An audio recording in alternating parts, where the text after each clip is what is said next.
tanto. O meu pai, pastor Estevaldo, ele tem uma frase que ele usa muito comigo, porque eu comecei muito cedo no ministério, com apenas 21 anos para 22, eu já participava de reuniões de pastores, e nas reuniões tinha lá pastores de 60 anos, 70 anos, homens veteranos, homens sábios, não é?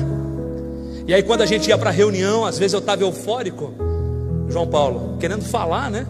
Jovem, e eu dizia, não, eu vou mudar esse negócio, aí no grito. Aí meu pai dizia assim para mim, ô filho, deixa eu te dar um conselho, nessa reunião aqui que vai ter hoje, você vai entrar mudo e vai sair calado.